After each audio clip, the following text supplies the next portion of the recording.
It was a Tuesday morning at the VA. Sarah Mitchell, a veteran of missions most would never understand, walked into a building of quiet shadows and fluorescent hums. Then came Admiral Robert Thornton, a man of many medals and little patience. He demanded respect by rank, unaware of the woman sitting inches from his path. A tripped shoe, a scattered folder, and the Admiral's arrogance flared. "You probably never served a day in your life," he sneered. "Just another handout hunter." Sarah didn't move. Her silence was a weapon forged in deserts and mountains. "You don't know anything about me," she said, her voice a steady blade. He called her a fraud. He called her entitled. But as he looked into those green eyes, he saw a shadow of a truth he couldn't comprehend. He turned away. Thornton has 35 years of rank. Sarah has a record that would haunt his dreams. To him, she's invisible. To those who know, she is the standard. 24 years ago, Sarah Chen was a 17-year-old girl in a counselor's office. Her grades were elite, but her heart was elsewhere. "I'm joining the Navy," she said.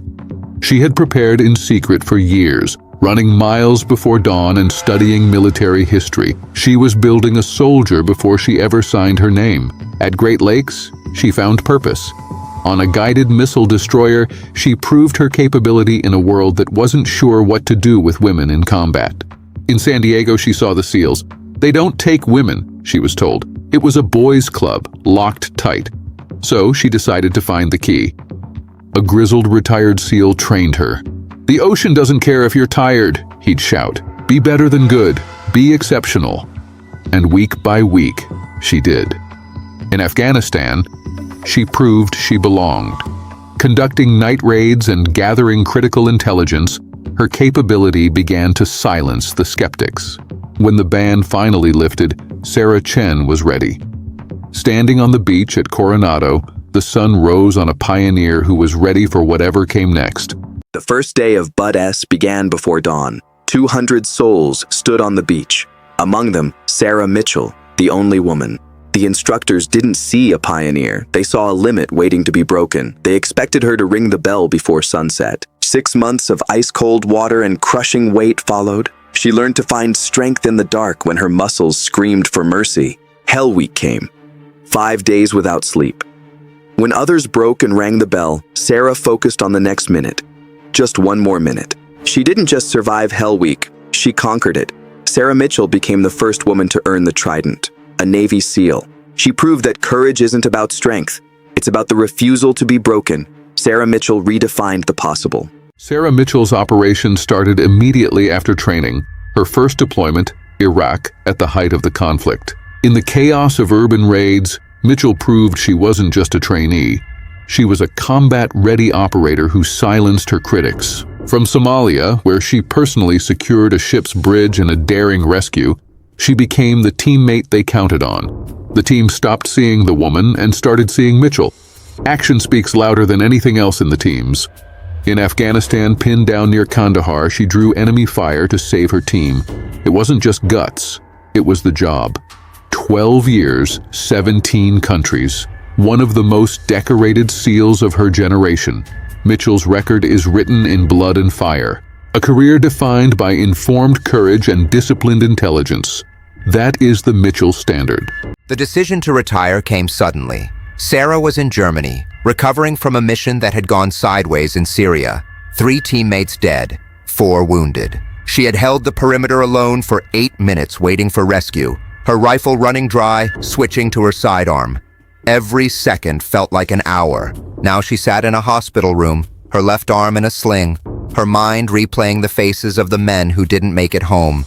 Jackson, Rodriguez, Wilson. Wilson had saved Sarah's life in Iraq. He spoke of life after service, coaching baseball, building a deck. He never got that chance. A Navy captain told her she had earned the right to choose what comes next. Eventually, he warned, the job takes more than it gives. Sarah requested retirement paperwork the next day. She declined the instructor roles. She needed to figure out who she was without the job. Her final day was quiet. Teammates shook her hand. Some didn't understand why she was leaving. She walked out with everything she owned in one bag. The transition was brutal. A cheap apartment above a hardware store, working at a gym, college classes that felt meaningless compared to life and death. The nightmares started 6 months in, waking up screaming, reaching for weapons that weren't there. She isolated herself, pushing everyone away. Old injuries flared up. The VA offered pills. She threw them away, remembering teammates who ended with addictions. Money became tight. Purpose was gone. One night, she barely recognized the woman in the mirror. She felt guilty for struggling when so many of her teammates hadn't survived at all. That was when she decided she needed real help. She joined a veterans hiking group. Slowly, over years, she started to rebuild someone new. She took a security job and learned to code. She volunteered with kids. The nightmares didn't stop, but they became less frequent. She was surviving. 5 years after retiring, Sarah had her routines, her small victories. She wasn't thriving, but she was making it work. Until that Tuesday morning, she walked into a VA office and met Admiral Robert Thornton. He saw nothing more than another young person looking for a handout. He didn't see the Syria mission. He didn't see the Vosa minutes alone. Admiral Thornton saw a civilian. Sarah Mitchell saw a past she could never escape. After the VA appointment, Sarah sat in her car.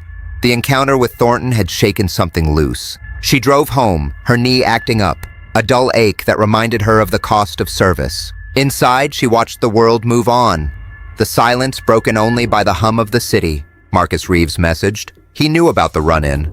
News travels fast in military circles. Marcus was one of the few who truly understood. He now trained law enforcement in crisis response. By morning, word had spread. Support and anger poured in from across the community. Chief Davis sent a message. Thornton was the keynote speaker at a summit in Norfolk. Sarah researched his record, administrative roles, shore duty, limited combat experience. Nothing in his record suggested he had ever faced a split-second life-or-death decision. She registered as a retired veteran. It was time for a different kind of mission. She prepared carefully, gathering records. She wasn't just attending, she was documenting. Marcus called with a warning. Don't let anger drive you. Be strategic. It wasn't just about her. It was about every veteran dismissed by people like him. Thursday morning, Norfolk. Sarah arrived early, camouflaged in a sea of attendees. The room was filled with officers and contractors.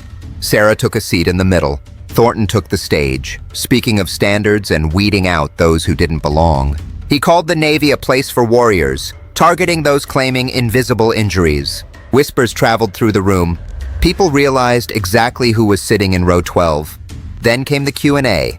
Thornton answered policy questions with unearned confidence. Sarah stood. She waited her turn. When the moderator pointed to her, the room went silent. Their eyes met. For a brief moment, the Admiral's authority faltered. He knew her face. Admiral Thornton, she said clearly. Can you define what makes a veteran act real in your assessment? The ballroom went completely silent as every eye turned to Sarah. Admiral Thornton stood on the stage, his face hardening as he remembered her from the VA office. A real veteran, he said carefully, is anyone who served honorably. Sarah didn't flinch. And how do you determine that, Admiral? By how they look. The room erupted in whispers as Sarah challenged him directly. Thornton, his pride stung, snapped back. If you have a point, make it instead of playing games. Last week you told me I probably never served a day in my life, Sarah's voice echoed. You told me to know my place. I'm asking what criteria you used. Thornton's face flushed red. I don't recall, he began, but Sarah cut him off. Or were there so many veterans you disrespected that week that they all blend together? He called for security, but they hesitated. From the back, a voice called out, "Let her speak!" Soon, others joined in. The momentum had shifted. Thornton gripped the podium, mumbling about misunderstandings. You called me a brat, Sarah said flatly. You said I was looking for an easy ride. You were very clear. This is a forum about leadership, Sarah continued. So let me ask you, what are your standards? Because from here, they seem based on prejudice, not facts. My name is Sarah Mitchell, Petty Officer First Class, retired, Naval Special Warfare. I am one of the first women to complete Bud-S training and earn the SEAL Trident. The room went dead silent. Everyone understood what that meant. Navy SEALs were legendary, and the training was brutal. Thornton's face went pale. I have 2 Bronze Stars with Valor, a Purple Heart, over 200 combat operations. I'm the woman you told to know her place. Articles and photos began appearing on screens throughout the ballroom. The evidence was undeniable. Sarah Mitchell was exactly who she claimed to be. More voices joined in. Veterans who knew her reputation, who understood the weight of the trident she wore. Thornton stood at the podium, speechless. Some veterans look young, some look healthy, Sarah said. They are dealing with invisible wounds from experiences you can't imagine. When you look at them with contempt, it reinforces the idea that they don't matter, that their sacrifice wasn't real. Her words cut through the room. The standard should be that every veteran is treated with respect until they prove otherwise. Real leaders are humble enough to admit when they're wrong. I'm done. Thank you for your time. Sarah walked back to her seat, leaving Thornton alone in the harsh glare of the spotlight. As she sat down, the applause grew into a roar. Thornton remained at the podium, a mixture of shame and anger before quietly disappearing. You spoke truth to power, Marcus said. Sarah smiled slightly. It took less guts than fast roping onto a ship full of armed pirates. Different kind of courage, both valid, and both of them knew it wouldn't be that simple. The fallout was just beginning. Admiral Robert Thornton sat alone in his hotel room, the weight of 35 years of service feeling like a leaden shroud. His phone had been ringing for an hour. Naval personnel, public affairs, colleagues, all wanting to know what the hell had happened. The video was already online. Sarah Mitchell's confrontation had been viewed by hundreds of thousands within the hour. Thornton poured a whiskey, his hand shaking. In one 10-minute exchange, his reputation was being destroyed. The worst part wasn't the public outcry. The worst part was that she was right. He had categorized her instantly. A young woman, casual clothes, someone he assumed hadn't served. He was wrong. A text from an old classmate hit like a physical blow. Sarah Mitchell wasn't just a veteran. She was a SEAL, one of the elite few. Thornton looked out at the skyline. Sarah Mitchell was out there. Meanwhile, his career was in ruins. Then came the summons. Admiral Hayes, tomorrow, 800. We need to discuss your future. Hayes sat him down. I've reviewed Mitchell's record. Bronze Star, 200 combat operations, 5 deployments. You have a responsibility to every sailor to treat them with dignity, Hayes said. You failed in that responsibility spectacularly. The ultimatum was clear. Issue a public apology, a real one. Reach out to her directly, or prepare to retire in shame. Thornton spent the afternoon drafting his statement, throwing away versions that sounded too defensive. That evening, the Navy released it. I questioned her service without knowing her background. I apologized to Petty Officer Mitchell. The response was mixed. Some praised the accountability, others questioned the timing. But Thornton had one more thing to do. He obtained her contact information and sent a simple request: a meeting. To his surprise, Sarah Mitchell agreed. They met in Virginia Beach. Sarah was already there, the instincts of a SEAL keeping her back to the wall. For a long moment, neither spoke. The Admiral, stripped of his pride, looked at the woman he had demeaned. I owe you a real apology, Thornton said. I let my biases dictate my behavior. I dismissed your service without any right. Sarah studied him. You used your power carelessly, she said. You used it to demean someone who was already struggling. Thousands of veterans go through those offices every day. When you treat them like that, it makes them feel invisible. Do you understand that? She asked. Or is this damage control? Thornton admitted, I'm still figuring it out, but I know I was wrong. Sarah Mitchell's confrontation with Admiral Thornton wasn't an ending, it was a catalyst. She saw genuine remorse where she expected excuses, a start.